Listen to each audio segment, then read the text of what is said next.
غسل کرتے ہوئے بحالت مجبوری گفتگو کرنا۔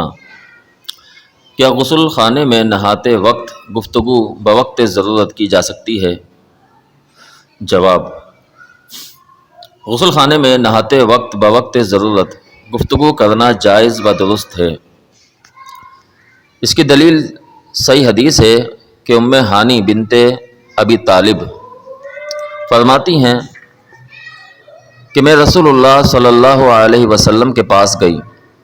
جس سال مکہ فتح ہوا، میں نے آپ صلی اللہ علیہ وسلم کو غسل کرتے ہوئے پایا، اور فاطمہ الزہرا رضی اللہ تعالی عنہا نے آپ صلی اللہ علیہ وسلم کے لیے پردہ کیا ہوا تھا۔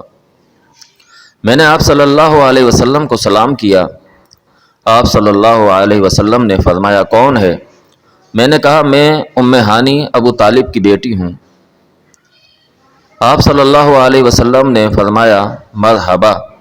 جب آپ غسل سے فارغ ہوئے تو نماز کے لیے کھڑے ہو گئے۔ آپ صلی اللہ علیہ وسلم نے 8 رکعتیں ادا کیں۔ آپ صلی اللہ علیہ وسلم نے ایک ہی کپڑا لپیٹا ہوا تھا۔ جب نماز سے فارغ ہوئے، میں نے کہا، اے اللہ کے رسول صلی اللہ علیہ وسلم، میری ماں کے بیٹے علی بن ابی طالب نے کہا ہے کہ وہ حبیرہ کے فلاں بیٹے کو مار ڈالیں گے، میں نے اسے پناہ دے رکھی ہے۔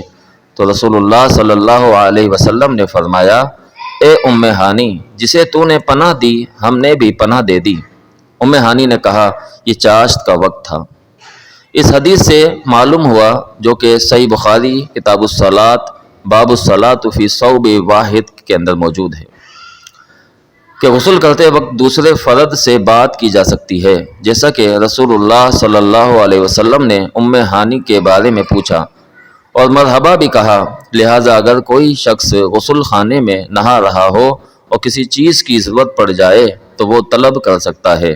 شرعاً اس میں کوئی حرج و گناہ نہیں۔